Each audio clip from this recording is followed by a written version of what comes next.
The NBA offseason is well and truly upon us as the last two teams exited Disneyland's Orlando bubble. With the longest season in NBA history finally coming to a close, attentions have now turned to the upcoming draft taking place inside ESPN's Bristol, Connecticut facility on November 18th. Unlike seasons past, this upcoming draft does not have a clear-cut number 1 or number 2 pick. As it stands, the overwhelming consensus is James Wiseman, LaMelo Ball, and Anthony Edwards will make up the top 3 selections. With Edwards slightly edging his counterparts on most NBA mock drafts, let's take a look at who is the better prospect between Ball and Wiseman. Both Ball and Wiseman have had very different paths to get to this point. Whilst Ball opted against the traditional American pathway and choosing to play for the Illawarra Hawks in Australia, Wiseman suited up just 3 times in college for the Memphis Tigers before declaring for the 2020 NBA draft. As such, front offices only had a combined 15 games to dissect both these prospects, with Ball featuring 12 times down under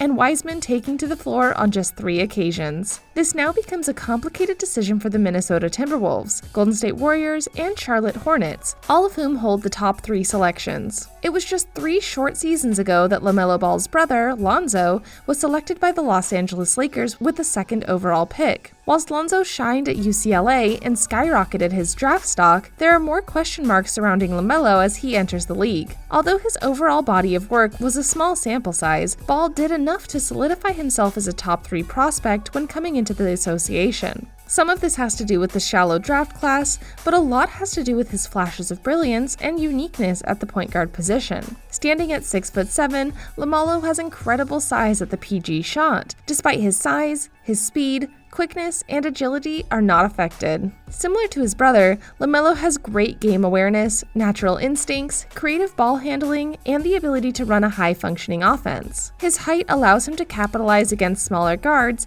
and his explosion sees him blow by bigger and slower defenders in order to finish at the rim and in the paint. In 12 games down under, Ball averaged an impressive 17 points, 6.8 assists, 7.6 rebounds, and 3.1 steals in 31 minutes per game. The 19-year-old also became the youngest player in NBL history to post a triple-double en route to being a favorite for league MVP early in the season. Although he is obviously gifted, Ball's game is far from perfect. Most notably, Ball is a highly inefficient scorer, shooting just 37% from the field and 25% from three-point range last campaign. A large contributor to his inefficiency is his shot selection, but that will no doubt improve in the NBA under the proper guidance. Another reason for his poor percentages is his love for isolation possessions, by overhandling and putting a bad shot from beyond the arc as his teammates stand around and watch. It's likely Ball's inefficiency would have improved if he went to college, as a leading basketball program would have a shorter leash offensively. On the other hand, Ball had unlimited offensive freedom in Australia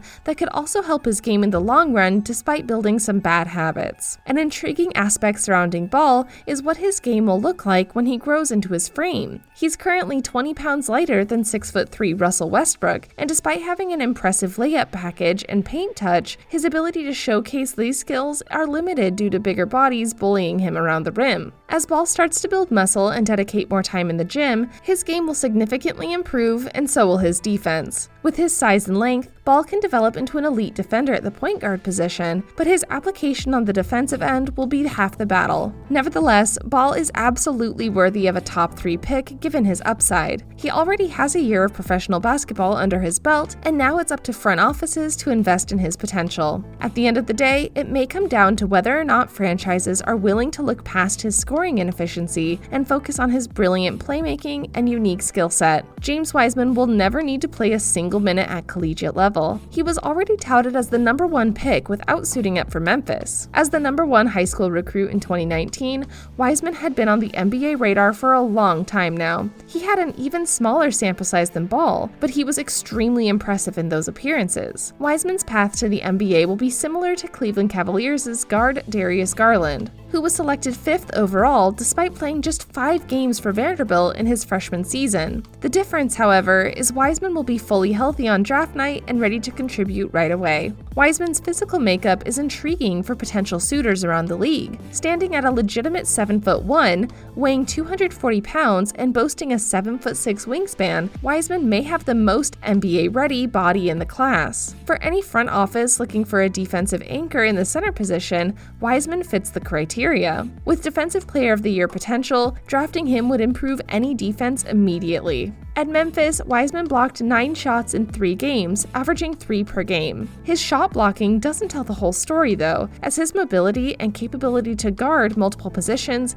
suggest he could realistically become one of the very best defenders in the entire association. His rebounding is also elite, giving you everything you want in a traditional big man. The downside to that is Wiseman struggles away from the basket. As a conventional center, his place in today's NBA will predicate on which franchise still values a big defensive presence in the paint. His offensive game needs work, but all signs point to him improving in this area given the opportunity. On draft night, the small sample size makes it difficult to gauge just how good Wiseman can become overall. At the very least, he has proven he will be a defensive beast on the next level, and that should be good enough for most GMs when analyzing him. The verdict. The truth is, the case can be made for both players as arguably the best player in this draft. Unfortunately for Wiseman, today's NBA landscape gives Ball's abilities a higher ceiling in the league. Wiseman's attributes and value can be seen as niche in today's league, due to more teams going smaller in order to space the floor and get out in transition. This doesn't mean Wiseman cannot become a star,